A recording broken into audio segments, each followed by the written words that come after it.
Bet įsivaizduojat pasitikusios nelaimės po to jauno žmogaus priimto sprendimo, man ir nereikia ir nebūsiu čia po jo išėjimo. Kaip gyventi tėvams, su kokiu kaltės jausmu tu gyveni? Jeigu aš, Jonas Petras, Marytė, Onutė, būtų padarę tą, 5, 10, net nesvarbu, ten gydytojai ar gydytojus kartais kaltina, tai kažkas būtų kažką padaręs, tai ką, nebūtų mirties? Stebuklinė pasaka ir vėl nenoras susidurti su realybė. Kad realybėje, tai kad ir kaip, kad ir kokie ten geri, šilti santykiai, visko tuose santykiuose nutinka. Ir kuo jie artimesni, tai tuo daugiau ten visko nutinka. Kai esam viduj širdį gedime, tai simboliškai esame irgi su savo artimu. Ir gebėti su juo būti ryšy. Ir kad ryšys gali tęstis, nors žmogus ir mirė. Ir kad tu gali pakalbėti, tu gali jam pasakyti, kas tau nutiko ir pabandyti pamatyti, o kągi jis tau atsako. Tu gali parašyti jam laišką ir parašyti nuo jo atsakymą, kokį tu norėtum gauti. Iš tikrųjų labai analizuojame mes tuos sapnus, kada mūsų aplanko išėję artimieji. Taip, tai svarbi, aišku, tai labai svarbi patirtis ir leidžia tarsi išgyventi tai, ko galbūt nebuvo. O tas apie sapnus, kad sapnai labai apie mirusiuosius dažnai būna tas brangakmenis ir tas deimantas ir labai brangi patirtis. Ką jau mes suaugę suprantame apie tą mirtį tokio, ko negalėtume pasakyti vaikui ir norim apsaugoti per jaunas kam? Gyvenimui. Per jaunas sužinoti, kas tai yra. Nes mes patys prisibijom to žodžio mirtis.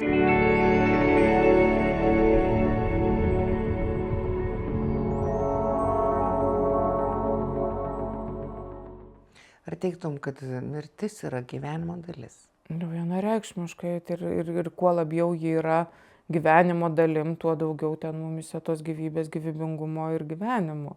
Jeigu tai yra dalis ir tuo labiau vertybė mums. Viskas, ką patiriam, jaučiam, nes ta gyvybė, kas ta gyvybė? Kvėpavimas, jutrumas ir judėjimas, ar dar tie kriterijai, nežinau mediciniškai kaip yra, bet ta mūsų galia kvėpuoti, vien kvėpuoti, justi, jausti. Kad to gali nebūti, gali būti visai nieko, nes kartais atskauda, labai skauda. Tu esi gyvas, tu esi labai labai gyvas, labai skauda. O taip stipriai gali jausti. Iš tikrųjų fantastika, sugebėjai tai pasakyti. Sėdi prieš tave skaudantis žmogus, o tu sakai, tu esi laimingas, nes tu labai labai gyvas, nes tu labai labai gali jausti. Ir tu labai mylėjai ir tave tokia didelė meilė tave aplankė, nes gedulas ir netektis. Tai liudija apie mūsų tą meilės galią ir tai irgi yra paslaptis. Taip, kai mylimas žmogus išeina, mums taip skauda, kad mes pamirštame, kad jis mums paliko kalną meilės. Kalną meilės. Ir tą meilę, kol tu ją nešiesi ir tu ją prisimeni, tu ją jauti, tiesiog jinai yra. Tai įsivaizduoji, kokį tu esi paveldėjęs turtą. Ir kokia atsakomybė būti už save gyvų ir galbūt už tą savo mirusį. Įtraukti savo gyvenimą, ką jis tavį pažadino, aktyvavo. Kai atsitinka nelaimė, žmogus aišku klausia savęs ir klausia, nežinau, klausia Dievą, klausia tiesiog. Iškelia tokį klausimą, kodėl man taip atsitiko? Kodėl man, o ne kitam? Kodėl mane nubaudė? Dažnai taip klausia. Ir šalia to klausimo yra kitas. Bet jiems tai neatsitiko. Mane nubaudė, o šalia kiti gal ir blogesni, gal ir ydingesni žmonės. Nežinau, kokios tos mintys gali suktis. Bet jiems tai neatsitiko ir tai galima vadinti pavydo jausmu. Galima vadinti ir kai gyvenimą žiūrim iš vaiko perspektyvos ir iš iš mokinio kažkur perspektyvos, kad yra teisingi veiksmai, klaidingi veiksmai ir pirmūnai gauna 10 ir yra gerbiami, mylimi, nieks nieko jiems negali ten sakyti ir nieko negali nutikti. Viską padariau teisingai, turiu gauti tą teisingą rezultatą ir gyvenimas taip tarsi be klaidų gyvensiu, tai nieko man nenutiks visi gyvenimiški dalykai, kurie nutinka ir ištinka. Yra kažkokie ten tėvai, kurie baudžia, kažkoks ten tėvas ar motina atpildo. Teologija, tai tokia primityvoka, ne? Kad yra atpildas, kad yra kažkas, kam rūpi ten bausti, ne? Tave ten skaičiuoti. Buhalterija kažkokia, kur yra apdovanojimai ir bausmės. Jūs suaugę tą patį jaučia. Esi apdovanojamas arba baudžiamas. Tai tas jausmas, kokiam lygmenyje aš priimu tą savo gyvenimą ir kaip į jį žiūriu. Čia apie tai reikėtų užsiduoti klausimų, verta užsiduoti. Aš į pavydas apie tai, kad lyginam vieni ten kitus, ten savo tas patirtis, varžomės aukų čempionatuose, kartais kas čia labiausiai nukentėjęs, kas čia baisiausiai patyręs. Liaudės išmintygi net išreikšta yra ta patarlė, kur sako, ne taip tavo mirė, kaip mano sirgo, kad kažkur ir norim, kartais būdas gauti dėmesio per tai, kad baisiausiai, ir tik sau galiu taip save suvokti, tik per savigailą, kad tiek gedulo galiu prisileisti, bet bendrai paėmus tai savigaila mus silpnina ir ten mes žūtbūt susisaistom su kitais, yra kažkas, kas čia mane baudžia, ne? Kažkas, kas ant manęs piktas, esu tarsi ryšy, tokiam ir bandau būti ryšy. Stokoju drąsos atsisukti savo gyvenimą, stokoju to, prisiimti atsakomybę ir gyventi toliau, vengiu to. Tam pavydas, lyginu save su kitais, lyginu patirtis, laimiu aukų čempionatą. Tai kas dabar turi nutikti, visi turi kompensaciją sumokėti ir išvystyti savo fantaziją toliau. Yra labai prasminga pažiūrėti, o kasgi už savigailos. Tai ko aš dabar noriu? Gali būti, kad aš čia esu labiausiai nuskriaustas, labiausiai nukentėjęs iš visų. Tai ko dabar noriu, išeidamas iš to, kad jau labiausiai nukentėjau? Kas turi nutikti? Kompensaciją turi kažkas sumokėti? Ar vėl tada nevertume kažkur save kasu po pernykščiais lapais, bet pats savo tą darau. Susigrąžinti autorystę tokio interpretacinio lauko. Kuriu jį ir pats save tarsi nukankinu, papildomai kenčiu. Ar ta kančia teikia malonumą, mazochistiniai impulsai. Gali tyrinėti tą savo patirtį ir ją susigrąžinti savo. Pamatyti, kaip pats ją kuri. Iš kur šita logika, kad čia bausmė, kas tau taip sakė, kad taip vyksta gyvenime. Kad geri žmonės tai nepatirs mirties, nesirgs. Pabrėždamas, ką tu išgyvenai, kiek tu išgyvenai. Ir pats savo tai įvardindamas, turbūt ir savo vertę to taip kažkaip. Kartais savo vertę kuriam per praradimus, per netektis, per tai, kiek mes čia nukentėję, kiek tenai. Kaip liūdna. Kaip liūdna, tikrai kaip liūdna ir kaip gerai, kokią laisvę kai įsisąmonį, keistuosius judesius ir nusižiūrim jau ten visaip, kaip sakant, būna labai, ir tik kaip tie tragiški likimai susiklosto per tai, kad, aš vertingas tik per tai, kiek iškentėjau ir dėl to gyvenime turiu kentėti ir tarsi turiu kentėtojo scenarijų.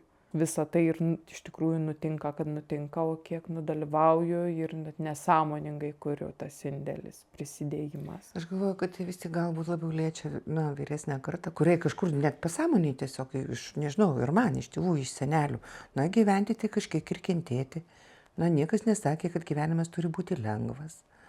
Ir jeigu tu nėra tos ir kančios tavo gyvenime, tai jis kažkoks paviršutiniškas tas tavo gyvenimas, atsiranda supratimas. Tai žinai, tas dirbtinai suforsuosi tą kančią, tai irgi čia turbūt gėrio mažai.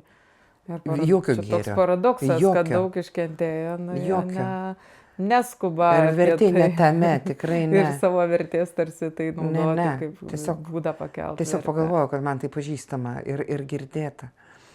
Aš įsivaizduočiau, kad gal didžiausia kančia. Ir vėl lyginu, negalima lyginti. Kalbėjom apie tai, bet iš tikrųjų labai skauda tiem, kurie lieka vieniši. Visą gyvenimą gyveno ne vienatvėj, gyveno su kažkom. Nežinau, mama gyveno su dukra, tiksliau dukra, jau žiūrėjo mamą, su kuria gyveno. ar ne, keliasdešimt metų. Gyveno pora gražų gyvenimą keliasdešimt metų kartu. Ir staiga išėjus tam žmogui, tu supranti, kad tu esi vienas. Na, tavo vaikai kažkur išvažiavę turi savo gyvenimus. Džiaugiesi, jeigu per nuotolį pasikalbė. Tu likai vienas. Tuose namuose. Mažose yra dideliuose, nesvarbu, jie vis tiek dideli ir tušti. Ir tave gąsdina, tu net nežinai, o kaip būt. Daug tuštumos atsiveria ir daug skausmo nebejotinai. Kokia, žinai, ir tuo pačiu ir erdvės, ne? Ir va čia drąsa priimti visus jausminius impulsus ir juos išbūti. Tuštuma, vienišumas, tą žmonės, greit pagauna. Išprotėt galima ir kartais nepastebi va to kito, kad čia yra ir laisvė. Baisu net tą priimti. Laisvė skaudėti. Laisvė skaudėti, laisvė būti toliau, ne, būti kitaip. Ir pripažinti tikrovę, kad jeigu slaugiam, tikrai atsidėjęs slaugiam, tai tikėtina pagalvodavom, kad, norėčiau tą, pasidaryti, bet negaliu, taip. Tai dabar jau gali.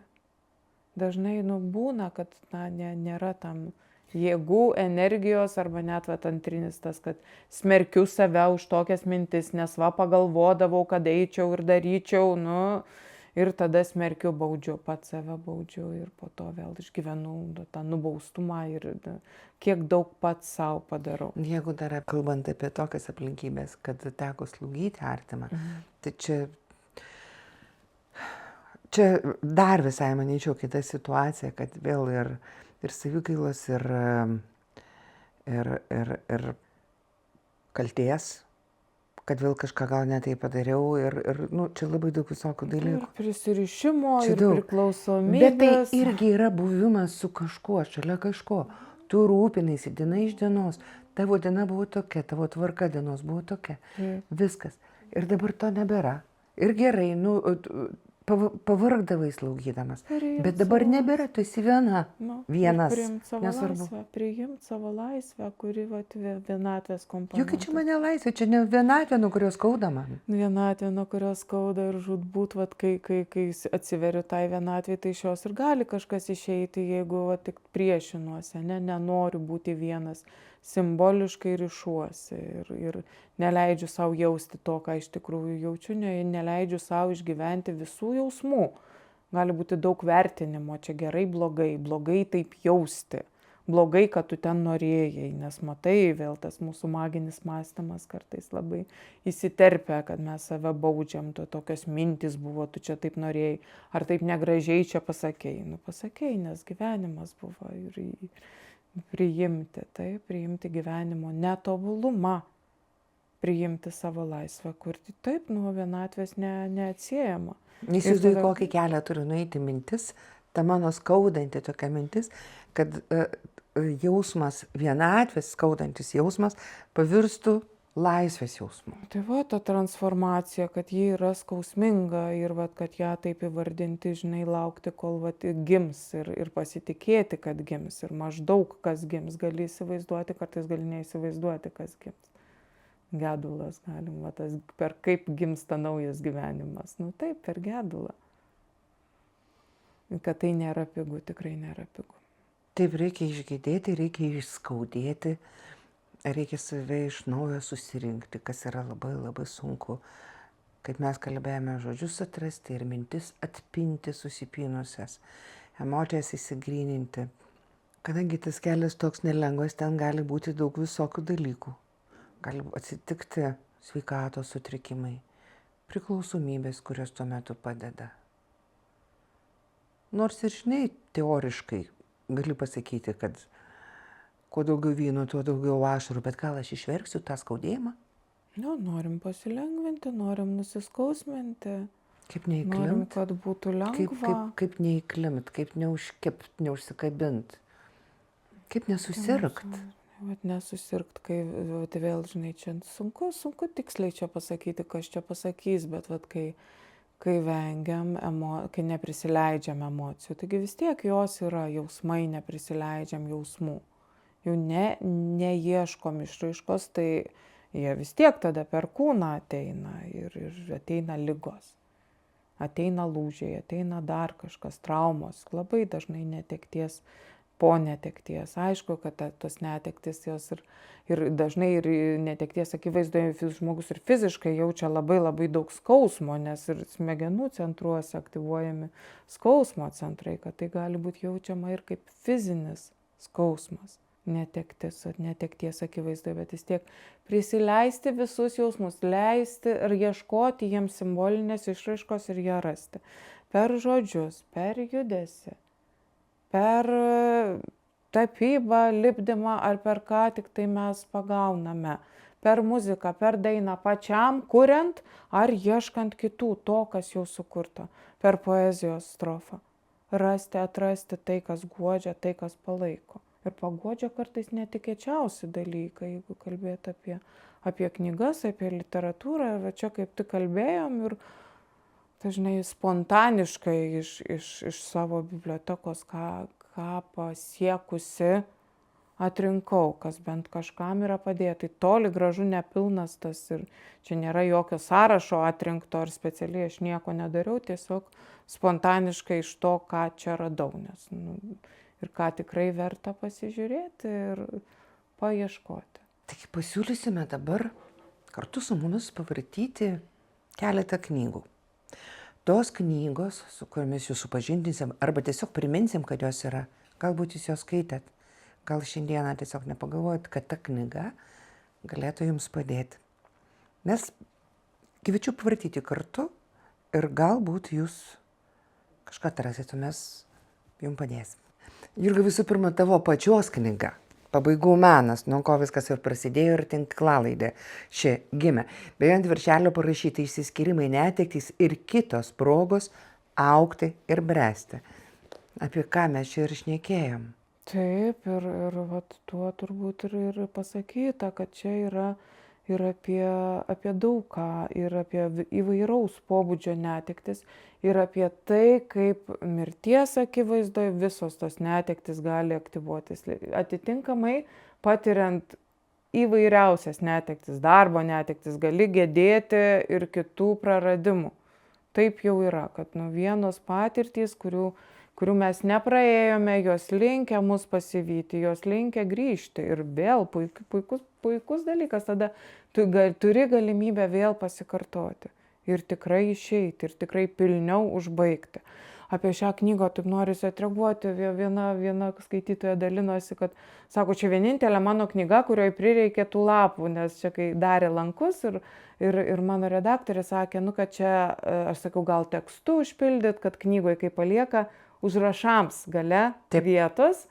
Tai aš sakiau, kad gal tekstu užpildykim kažkaip, kas čia į tas knygas rašo, bet po to, kai buvo išleista knyga ir išskaitytas, išgirdau, kad jai tai buvo vienintelė knyga, kuriai prireikė tos dalies, kad ji galėjo rašyti ir išnaudojo ir tą užrašinę dalį. Taip, pilnai sutinku. Taigi, Jurgos Dapkevičienės Pabaigų menas. Apie visokias pabaigas. Taip, ir stengiausi ją rašyti taip, kad ji būtų mažais gabaliukais, nes susidūrus su netektim labai dažnai būna sunku žmogui koncentruotis, sunku susikaupti, sunku kažką daryti ilgai. Tai knyga suskirstyta ir yra ir praktinės veiklos, kurios tikėtina šiek tiek išjudins, šiek tiek privers fokusuosi save, šiek tiek skatins grįžimą prie savęs paties. Taip rašydama galvojau, to tikėjausi. Čia matau apdovanotą įvertintą Joan Didion knyga Maginio mąstymo metai. Kodėl rekomenduoji ją?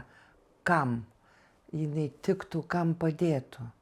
Ir einantiems per gedulą, ir lydintiems per gedulą einančiuosius, nes labai gražiai parodytas tas maginio mąstymo fenomenas. Kaip tas gedulo procesas, kai jis natūralus, koks jis gailestingas, kad skausmas nėra vien tik tai skausmas ir vien tik tai prislėgtumas, kad ateina bangom ir tos bangos gali būti ir euforijos momentas, ir džiaugsmo, ir visa ko.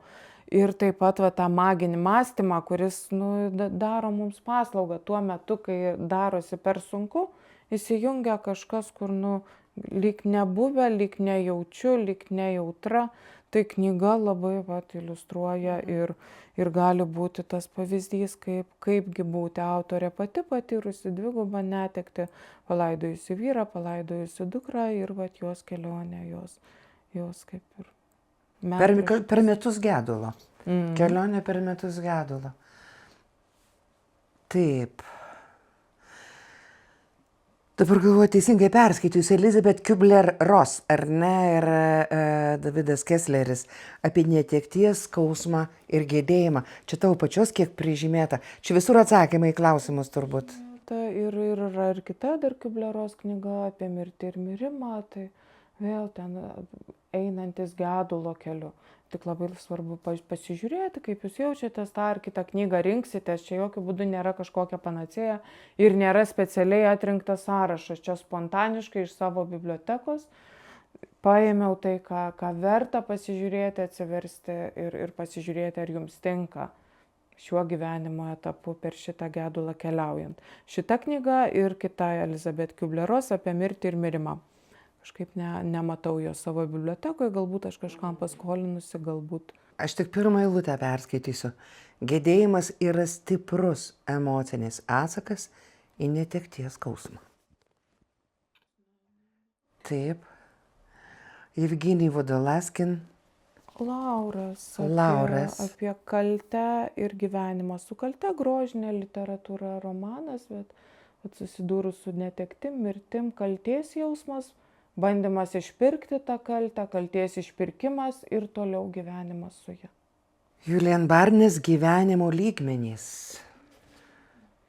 Ir graži knyga, ir prasminga vėl sutuoktinės netektis ir tos netekties išgyvenimas. Viena iš knygų, kur verta atsiversti.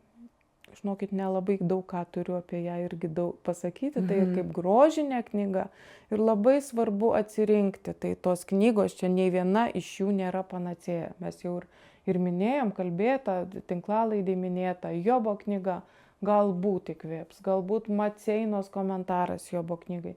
Atsiverskit, pabandykit, žiūrėkit, kas jums tinka. Neseniai socialiniuose tinkluose praplaukė žinutė, kad Sabaliauskaitės Petro imperatorė taip pat buvo paguodžiantis skaitinys. Tai jeigu jūs ieškote paguodos, kad ir ką skaitytumėt, ieškokite paguodos. Žiūrėkit, kiek galite prie ko susikaupti. Seneka. Seneka, stoicizmo filosofija. Laiškai Lucilijai. Tai turbūt vienaip ar kitaip, daug kas susidūrė, gali įkvėpti, gali drąsinti, gali erzinti. Ir čia, kaip Sioranas sakė, tai kad filosofija nepadeda, kai kas nors nutinka. Kad pradžioj tai tikrai visiškai nepadeda, gali nervinti, erzinti, tai tada aišku, kad neskaityti, neieškoti galbūt. Bet turėti omeny, kad po kiek laiko tas stoicizmas, gebėjimas ištverti. Irvin ir Merlin Jalom. Mirties ir gyvenimo klausimas. Tai šitą Irvin Jalomas plačiai turbūt žinomas, visiems žinomas, daug knygų parašė, sukūręs. Čia yra jo ir jo žmonos kelionė po mirties slėnį, išlydint žmoną. Jie abudu rašo ir baigia jau jis vienas. Irvinas Jalomas, tai žinot, psichoterapeutas, egzistencialistas ir kita jo knyga yra Žvelgiant į saulę irgi apie mirtį. Greituoju būdu neradau pas save bibliotekoje, tai turėti omeny, pasižiūrėti, kaip jums skaitysis ir galbūt tai teiks paguodą. Taip, ir čia Radvilės Racėnaitės. Žmogaus likimo ir mirties samprata lietuvių folklore. Žinau, kad ne vieną žmogų guodė tas, žinai, iš viso priėjimas, kur sako, kai trūksta proto, papročių pasiremk. Papročių, tradicijų tyrinėjimas, nagrinėjimas, pažinimas to mirties klausimo kaip tokio įsišaknyjusio, persmelkiančio mūsų gyvenimą. Pažinimas tikrai padėjo ne vienam ir vedė ne vieną. Kitos knygos, Žarskus Patackas, Mirties virsmas, Gimties virsmas, visa ta trilogija buvo išleista ir kartu greituoju būdu irgi bibliotekoje neradau. Bet irgi papildo tą literatūrą, kuri galėtų guosti, galėtų būti veiksmingai padėti. Šiaip poezijos strofai, Rilke, Diuino elegijos irgi jau cituotos. Audio knygos taip pat gali padėti, galvoju. Abejotinai, neabejotinai ir va žiūrėti, Tik reikia pasižiūrėti. ties kuo gali susikaupti, kas vis tik išveda tave ir sufokusuoja į save, ir išveda iš tavęs. Ir nebijoti jausmų, net jei kažkam labai nepritarsi, kažkas labai sunervins, suerzins, supykdys. Tai irgi jausmas ir jau daugiau negu nieko. Tu vėl gali save giliau pažinti, atrasdamas, o kasgi čia tave supykdė, kur jau tu protestuoji, kas tau yra visiškai kitaip negu buvo pasakyta ar parašyta. Čia kaip aš, galite rasti atsakymus į klausimus, kurių net savo nebuvote iškėlęs. Tai va, būna ir taip. Ačiū tau labai už šias nuorodas. Aš nemaniau net, kad taip šviesiai mūsų mintis nuves ir... Ačiū tau, Daiva, aš irgi nežinau, nei kaip čia viskas bus. Galvoju, apsiverksime kalbėdamas, o čia taip kažkaip... Vienu metu. Buvo vienu metu, dabar taip susidėliojęs. Tada toliau audžiam tą psichikų audinius ir pačiai buvo, ir man buvo, ir vis tiek, va tas, nežinai, tas, tai ką, dalindamosios, kalbėdamos toliau, didinam savo galią turėti tai kaip gyvą patirtį, ką patyrėme, o ne vien tik kaip skausmą, kaip rakštį, kaip akmenuką, kuris žiauriai durė ir ant kurio tik aštriuoju galu pataikau. Ačiū dar kartą. Ačiū.